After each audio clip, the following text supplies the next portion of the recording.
তুমি নিজে আগুন থেকে বাঁচাও, তোমার পরিবার, তোমার সন্তানাদিদেরকেও আগুন থেকে বাঁচাও। তুমি নিজে জাহান্নাম থেকে বাঁচাও, তোমার আহাল পরিবার সন্তানাদিদেরকেও কি করো। যে বিষয় নিয়ে আলোচনা করব সেই বিষয়টি হচ্ছে সন্তানদের প্রতি পিতামাতার কর্তব্য কি। ছেলে সন্তানের প্রতি পিতামাতার কর্তব্য কি। আল্লাহ পাক রব্বুল আলামিন পবিত্র কালামুল্লাহর মধ্যে বলেন, ইয়া আইয়ুহাল্লাযীনা আমানু কু আনফুসাকুম ওয়া আহলিকুম নারা, ইয়া আইয়ুহাল্লাযীনা আমানু, হে ইমানদারগণ, কু আনফুসাকুম ওয়া আহলিকুম নারা, তোমরা নিজেরা জাহান্নামের আগুন থেকে বাঁচো এবং তোমাদের আহাল পরিবার সন্তানদেরকেও জাহান্নামের আগুন থেকে রক্ষা করো। কোন জাহান্নামের আগুন থেকে আমরা আমাদের পরিবার পরিজনকে রক্ষা করব? ওই জাহান্নামটা কেমন হবে, জাহান্নামের ফেরেশতারা কেমন হবে? আল্লাহ তাআলা এরপরে বলেন, ইয়া আইয়ুহাল্লাযীনা আমানু কু আনফুসাকুম ওয়া আহলিকুম নারা ওয়াকুদুহান নাস ওয়াল হিজারা, যে জাহান্নামের ইন্ধন হবে মানুষ এবং পাথর, জাহান্নামের ইন্ধন হবে। আর ওই জাহান্নামে কেমন ফেরেশতারা থাকবে? আলাইহা মালাইকাতুন গিলাদুন শিদাদুন লা ইয়াসুনাল্লাহা মা আমারুহুম ওয়া ইয়াফআলুনা মা ইউমারুন। ওই জাহান্নামরা যে ফেরেশতারা নিয়ন্ত্রণ করবে, তারা নির্মম কঠোর হৃদয়ের পাষাণ দিলের অধিকারী হবে। ওই জাহান্নামকে যেসব ফেরেশতারা নিয়ন্ত্রণ করবে, আল্লাহ তাআলা বলেন ওই ফেরেশতাদের হৃদয় থাকবে কঠোর পাষাণ, তারা এই জাহান্নামকে নিয়ন্ত্রণ করবে। ওয়াকুদুহান নাস ওয়াল হিজারা, আল্লাহ তাআলা বলেন আলাইহা মালাইকাতুন গিলাদুন শিদাদুন লা ইয়াসুনাল্লাহা মা আমারহুম ওয়া ইয়াফআলুনা মা ইউমারুন, যারা আল্লাহ তাআলার আইন কখনো অমান্য করে না, যারা আল্লাহ তাআলার আইন কখনো অমান্য করে না। ওয়া ইয়াফআলুনা মা ইউমারুন, আল্লাহ তাআলা যা আদেশ করেন তা তারাই করে। আল্লাহ তাআলা যা আদেশ করেন তাই তারা করে। তাহলে আল্লাহ তাআলা কোরআনে বলতেছেন যে তুমি নিজে আগুন থেকে বাঁচাও, তোমার পরিবার, তোমার সন্তানাদিদেরকেও আগুন থেকে বাঁচাও। তুমি নিজে জাহান্নাম থেকে বাঁচাও, তোমার আহাল পরিবার সন্তানাদিদেরকেও কি করো, জাহান্নাম থেকে বাঁচাও। কেমন জাহান্নাম? যে জাহান্নামের ইন্ধন হবে পাথর আর মানুষ। আর ওই জাহান্নামের মধ্যে যে ফেরেশতারা থাকবে তারা হবে কঠোর হৃদয়ের অধিকারী, তাদের মনের মধ্যে কোনো দয়া মায়া বলতে কোনো জিনিস থাকবে না। এই জন্য আমাদের ছেলে সন্তানদেরকে আমরা কি করতে হবে? ছেলে সন্তানের হক আদায় করতে হবে। ছেলে সন্তানদেরকে জাহান্নামের আগুন থেকে রক্ষা করতে হবে। কখন ছেলে সন্তান জাহান্নামের আগুন থেকে রক্ষা পাবে? যে সময় আমি নিজে, বাবা, পিতা মাতারা যে সময় ছেলে সন্তানদের হক আদায় করবে, ওই সময় ছেলে সন্তান জাহান্নামের আগুন থেকে রক্ষা পাবে। যদি আপনি জানতে পারেন যে রাস্তা দিয়ে যদি আমার ছেলে যায়, সামনে অগ্রসর হওয়ার পরে সে অনেক, আপনি জানতে পারলেন যে বিশাল বড় একটা আগুনের গর্ত আছে, আপনি প্রাণান্ত করার চেষ্টা করবেন যে আমার ছেলেকে ওই জায়গা থেকে রক্ষা করার জন্য। আপনি যদি এই সময় আপনার বাবুকে, আপনার ছেলেকে, শিশুকে যদি বাবু, সোনা বলে যদি কি করেন, সম্বোধন করেন, ওই সময় তাকে আদরত্ব ডাক যদি তাদেরকে ডাক দেন, ওই সময় আদর করে ডাক দিলে চলবে না, এবং কি অন্যজনের সাহায্য নিয়ে তাকে রশি দিয়ে হলেও বাঁধতে হবে, যেন সে ওই রাস্তা অতিক্রম না করে, ওই রাস্তায় না যায়। কারণ ওই রাস্তার মধ্যে যদি সে যায়, ওই পথে যদি সে যায়, সেই গর্তের মধ্যে পতিত হবে, সেই গর্তের মধ্যে পড়বে, সে আগুনের গর্তের মধ্যে পড়ে যাবে। তাকে আমি কি করতে হবে?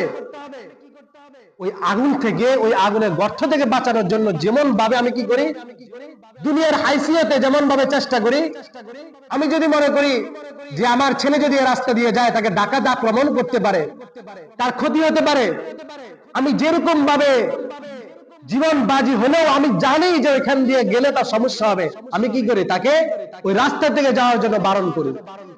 কেন? যে এই রাস্তায় যদি সে যায় তাহলে সে প্রতিমধ্যেই বিপদের মধ্যে পড়বে, ফলে তার দুনিয়া বরবাদ হবে। কিন্তু আমার চিন্তা করতে হবে 50-60 বছরের জিন্দেগিতে আমি আমার ছেলের জন্য যে ফিকির, যে চিন্তা করতেছি, তার আখিরাতের জিন্দেগির জন্য আমি কেমন চিন্তা করতেছি।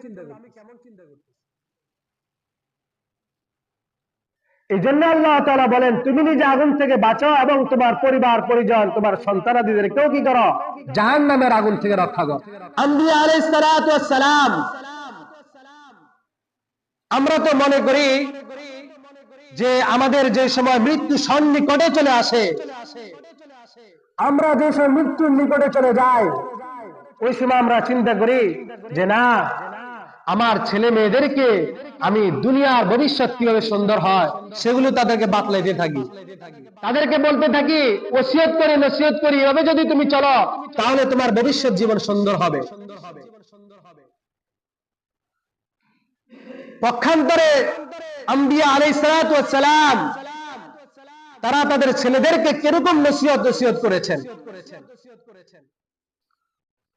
সূরাতুল বাকারার 133 নম্বর আয়াত আল্লাহ তাআলা বলেন, আম কুনতুম শুহাদা ইয হাদারা ইয়াকুবাল মাউত, আম কুনতুম শুহাদা ইয হাদারা ইয়াকুবাল মাউত, তোমরা কি উপস্থিত ছিলে যখন ইয়াকুব আলাইহিস সালাতু ওয়াস সালামের মৃত্যু নিকটবর্তী হয়?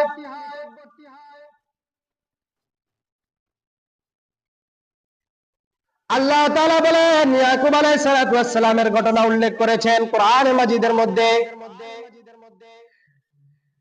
তিনি যে সময় মৃত্যু সম্পন্ন হয়েছেন, যে সময় তিনার বয়স শেষ পর্যায়ে চলে এসেছে, আম কুনতুম শুহাদা ইয হাদারা ইয়াকুবাল মাউত, তিনি তার ছেলে সন্তানদেরকে বলতেছেন যে ক্বালা লিবানি মা তা'বুদুনা মিন বাদি, আমার পরে তোমরা কার ইবাদত করবা, আমার পরে তোমরা কার ইবাদত করবা। তখন তার ছেলেরা উত্তর দিয়েছিলেন, ক্বালু না'বুদু ইলাহাকা ওয়া ইলাহা আবাইকা ইব্রাহিম ওয়া ইসমাঈল ওয়া ইসহাক ইলাহান ওয়াহিদা, قالوا نعبد إلهك وإله آبائك إبراهيم وإسماعيل وإسحاق। তখন তার ছেলেরা বলেছিলেন, আমরা আপনার পূর্বপুরুষ ইব্রাহিম, ইসমাইল, ইসহাকের উপাসনা করব, অর্থাৎ আমরা ইব্রাহিম, ইসমাইল, ইসহাকের রবের ইবাদত করব। ইলাহান ওয়াহিদা, তিনি একক ইলাহ, ওয়া নাহনু লাহু মুসলিমুন, আমরা তার নিকট আত্মসমর্পণ করি। আম্বিয়া কেরাম আলাইহিস সালাতু ওয়াস সালামেরা সব সময় জীবনের সর্বশেষ মুহূর্ত পর্যন্ত নিজেদের ছেলেদেরকে ইসলামের আদর্শের উপরে, দ্বীনের উপরে রাখার জন্য আপ্রাণ চেষ্টা করে গিয়েছেন। জীবনের সর্বশেষ সময় পর্যন্ত নিজেদের ছেলেরা যেন দ্বীন ইসলামের উপর থাকে, দ্বীনের উপর থাকে, এজন্য তারা কঠোর পরিশ্রম এবং নিজের জিন্দেগীর সমস্ত, শরীরের সমস্ত শক্তি ব্যয় করে তাদেরকে দ্বীনের উপর রাখার চেষ্টা করেছে। নূহ আলাইহিস সালাতু ওয়াস সালাম তার ছেলে কানানকে 900 বছর দাওয়াত দিয়েছেন। কত বছর? 900 বছর কালিমার দাওয়াত দিয়েছেন। কিন্তু আমরা তো আজকে যে অবস্থা, একবার দুইবার বললেই শেষ, আর বলি না। 900 বছর দেওয়ার পরে ক্ষান্ত হয় যে সময় আল্লাহ তাআলা বললেন লাইসা মিন্না আলাইক, এই ছেলে তোমার পরিবার অন্তর্ভুক্ত না, এই ছেলে দুষ্ট দুষ্কর। এরপরে যে সে বলল এই ছেলে তোমার পরিবার অন্তর্ভুক্ত না, তারপরে তিনি দাওয়াত দেওয়া ক্ষান্ত করলেন।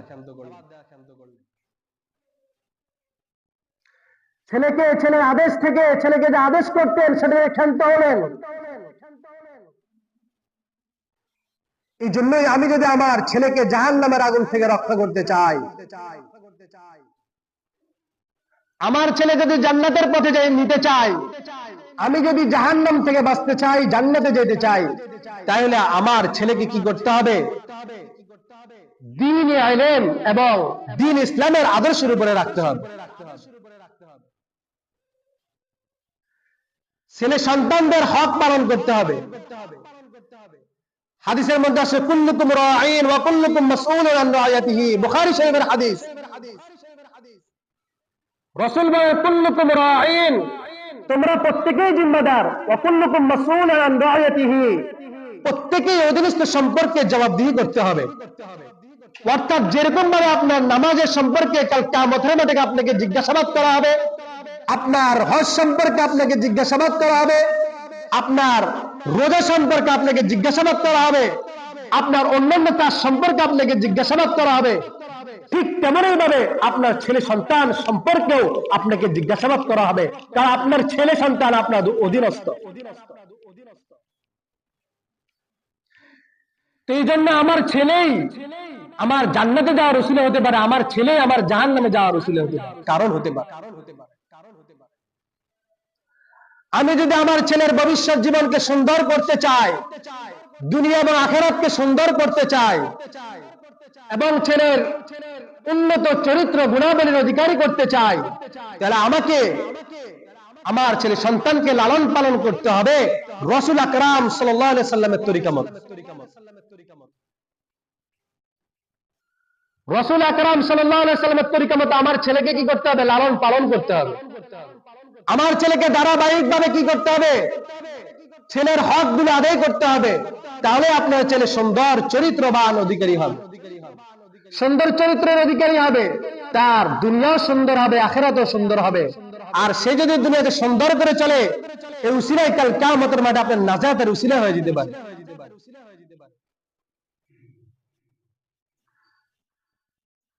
ছেলে সন্তানদের অধিকার কি? ছেলে সন্তানদের হক কি? এক নাম্বার, আপনি যদি ছেলে সন্তানদের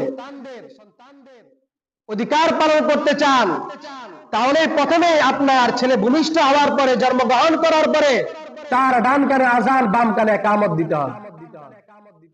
ডান কানে আজান, বাম কানে ইকামত দিতে হবে। কারণ সে ভূমিষ্ঠ হওয়ার পরেই সর্বপ্রথম তার অন্তরের মধ্যে আল্লাহ তাআলার বরত্ব এবং রাসূল আকরাম সাল্লাল্লাহু আলাইহি সাল্লামের রিসালাতের গাছ, রিসালাতের চারা রোপণ করতে হবে। আমরা তো অনেক সময় উসিলা দিই যে পুরুষ মানুষ নাই, কে আজান দিবে, আজান দেওয়ার হয় না। কিন্তু না, পুরুষ যদি না থাকে মহিলারাও কি করবে? আজান দিতে পারবে। পুরুষ যদি না থাকে মহিলারা কি করবে? ডান কানে আজান, বাম কানে ইকামত দিবে। তার দিকে যদি আমি তাওহীদ এবং রিসালাতের চারাকে, গাছকে রোপণ করে দিতে পারি, তাহলে ভবিষ্যতে সে ঈমান হারা হবে না। কি হারা হবে না? ঈমান হারা হবে না, নাস্তিক হবে না, ঈমানের মধ্যে থাকবে, বাবা মাকে কষ্ট দিবে না, রাসূলের পথ থেকে দূরে সরে যাবে না, আল্লাহ তাআলার হুকুম আহকাম থেকে বিচ্ছিন্ন হয়ে যাবে না।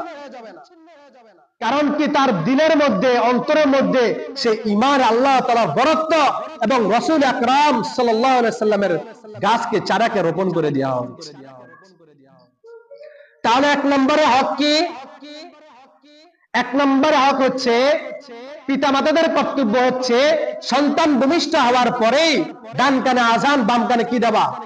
ইকামত দেওয়া। দুই নম্বর হচ্ছে তার মাথার চুল মুন্ডন করা। মাথার চুল মুন্ডন করা। মাথার চুল যদি আমি মন্ডন করি তাহলে কি হবে? অনেক ডাক্তার বলে যে মাথার চুল যদি মন্ডন করেন তাহলে ক্ষতি হতে পারে। এ কথা ঠিক না। কারণ অভিজ্ঞ সম্পন্ন ডাক্তাররা বলেছেন যে মাথার চুল যদি আপনি ফেলে দেন তাহলে অনেক রোগ থেকে বাঁচতে পারে। এক নম্বরে মাথার মধ্যে আপনার গোটা হয়, চুল যদি থাকে মাথার মধ্যে গোটা হয়, ফলে ছেলের ক্ষতি হতে পারে। মাথা অনেক সময় ফুলে যায়, অনেক ক্ষতির সম্মুখীন হতে হয়। সেই জন্য কি করতে হবে? আমাদেরকে রাসূল আকরাম সাল্লাল্লাহু আলাইহি সাল্লামের হুকুম আহকাম মানতে হবে। যে ছেলে সন্তান যে সময় ভূমিষ্ঠ হয়, সপ্তম দিনে তার আকিকা করা। সপ্তম দিনে কি করা? তার আকিকা করা। সপ্তম দিনে যদি না পারেন তাহলে 14তম দিনে কি করা? আকিকা করা। 14তম দিনে না পারলে 21তম দিনে আকিকা করা। আর 21তম দিনেও যদি না পারেন, যে কোনো একটা সময় কি করতে হয়? আকিকা করতে হয়। আকিকা ছেলে সন্তানের জন্য 2টা বকরি, 2টা ভেড়া অথবা গরুর মধ্যে 2 শরীক, আর মেয়ের জন্য 1টা বকরি অথবা গরুর মধ্যে 1টা শরীক। সমাজের মধ্যে একটা কুসংস্কার চালু হয়েছে, কুপ্রথা। এই আকিকাকে কেন্দ্র করে আকিকা এখন একটা উৎসবে পরিণত হয়েছে। যেমন যেমন আকিকা করার আগে কাঠ চাবানো হয়, বড় বড় লোকদেরকে দাওয়াত দেওয়া হয়। শরীয়তের নিয়ম তো হচ্ছে যে আকিকার গোশতকে কোরবানির গোশতের মতো 3টা ভাগ করবে। কয়টা ভাগ? 3টা ভাগ করবে।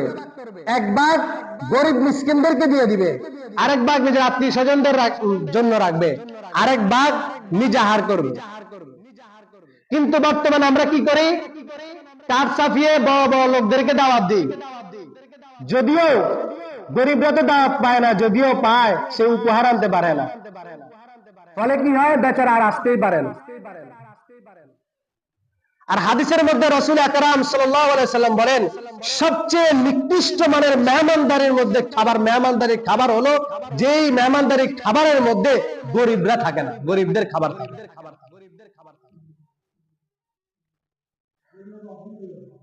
তাহলে 3 নম্বরে কি করতে হবে? আকিকা করতে হবে।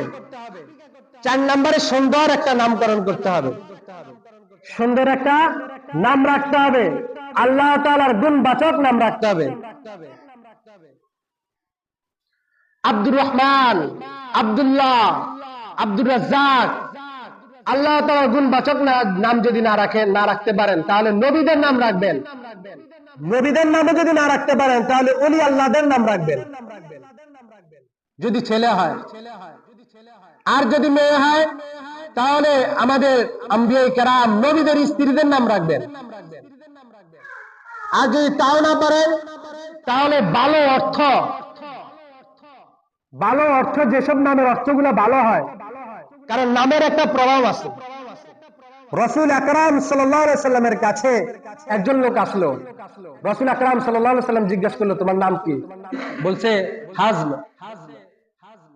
তো রাসূল তার নাম পরিবর্তন করে বললেন, না, তোমার নাম হচ্ছে সাহাল। হানস অর্থ হচ্ছে শক্ত, আর সাহাল অর্থ হচ্ছে সহজ সরল। সে বলল, না, আমার আব্বা আমার যে নাম রাখছে সেটাই আমার জন্য ঠিক আছে। পরবর্তীতে দেখা গেল তার সংসারের মধ্যে অভাব অনটন সবসময় লেগেই আছে। তাহলে ভালো নাম রাখলে কি হয়? এই হাদিস থেকে আমরা বুঝলাম, ভালো নাম যদি রাখা হয় তাহলে সংসারের মধ্যে সুখ নেমে আসে, অভাব অনটন দূর হয়। 5 নম্বরে হালাল খাদ্য।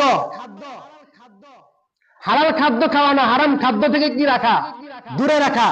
ছেলে সন্তানদেরকে হারাম খাদ্য থেকে দূরে রাখা। হারাম দ্বারা যে শরীর লালিত পালিত হয়, যে শরীরের মধ্যে হারাম ঢুকে, ওই শরীর জাহান্নামে যায় না। আপনি যদি আপনার ছেলে সন্তানদেরকে যদি কি করেন? হারাম খানা খাওয়ান, কাল কিয়ামতের মাঠে তারা আপনার বিরুদ্ধে নালিশ করবে যে আল্লাহ, আমার বাবা আমাকে হারাম খানা খাওয়ার কারণে আমি আজকে জাহান্নামে পতিত হইতেছি, আপনিও তাকে জাহান্নামে নিয়ে যান। ফলে আল্লাহ তাআলা আপনাকে জাহান্নামে নিয়ে যান, জাহান্নামে পাঠাবে। কারণ ওই যে একটু বললাম কুল্লুকুম রাঈন ওয়া কুল্লুকুম মাসউলুন আন রাইয়াতিহি, আপনি কি করেন নাই? আপনার অধীনস্থ আপনার ছেলে সন্তান ছিল, আপনি তাদের জিম্মাদারি পালন করেন। 6 নম্বরে মিথ্যা কথা। মিথ্যা কথা পরিহার করা। মিথ্যা কথা তাদের সামনে কি করা যাবে না? বলা যাবে না। ছেলে সন্তানের সামনে সব সময় সত্য কথা বলতে হয়, কারণ আপনি যা করবেন ছেলে সন্তান তাই শিখবে। 6 নম্বরে মিথ্যা কথা পরিহার করা। 7 নম্বরে তাকে দ্বীন শিখানো। হাদিস শরীফের মধ্যে আসছে তলাবুল ইলমি ফরিদাতুন আলা কুল্লি মুসলিম, প্রত্যেক মুসলমান নরনারীর উপর দ্বীনে ইলম শিক্ষা করা হচ্ছে ফরজ, শিখতেই হবে বাধ্যতামূলক। যদি আপনি আপনার ছেলে সন্তানদেরকে ছোটবেলা থেকে কি না করেন, দ্বীন না শিখান, তাহলে কাল কিয়ামতের মাঠে আপনি আল্লাহ তাআলার আদালতে গ্রেফতার হবেন, আপনাকে জাহান্নামে যেতে হবে। সেজন্য নিজের ছেলে মেয়েদেরকে দ্বীন শিখানো, আল্লাহ চিনানো, নবী চিনানো, রসুলের তরিকা পথ দেখানো, কোরআন মাজিদ শিক্ষা দেওয়া। আমি যদি আমার ছেলে সন্তানদেরকে কোরআন মাজিদ শিখাই, তাহলে আমার ছেলে পাবে ওয়াকুর রব্বির হামহুমা কামা রাব্বায়ানি সগীরা। আমার ছেলে দোয়া শিখবে, কোরআন পড়বে আর জানবে, আর বাবার জন্য দোয়া করবে যে আল্লাহ আমার বাবা যেমন ভাবে ছোট কালে আপনি তাদের উপর রহম করেন, যেমন ভাবে তারা কি করেছে ছোট থাকতে আমাদেরকে লালন পালন করেছে। যে সময় সে হাদিস পড়বে সে জানতে পারবে রিদার রাব্বি ফি রিদাল ওয়ালিদি ওয়া সাখাতুর রাব্বি ফি সাখাতিল ওয়ালিদ, যে কাজে পিতামাতা সন্তুষ্ট থাকে সে কাজে আল্লাহ তাআলা সন্তুষ্ট থাকে।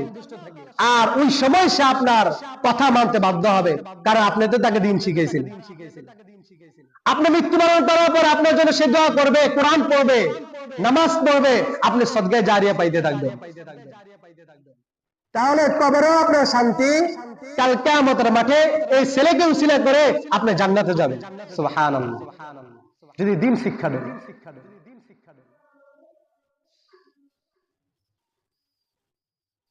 এরপরে ছেলে সন্তানদেরকে আপনি কি শিখাতে হবে? খাবার আদব শিখাতে হবে। খাবার আদব, আজকে তো খাবার আদব কিভাবে খাইতে হয় জানে না। মা বাপে বামাত দিয়া ডানাত দিয়ে কি করে? পানি পান করে। এটা সুন্নত নয়। ডানাতে কি করা? পানি পান করা, ডানাতে খানা খাওয়া, এগুলো শিখানো, খাবার আদব শিখানো। রাসূল আকরাম সাল্লাল্লাহু আলাইহি সাল্লামের একজন স্ত্রী ছিল উম্মে সালমা রাদিয়াল্লাহু তাআলা।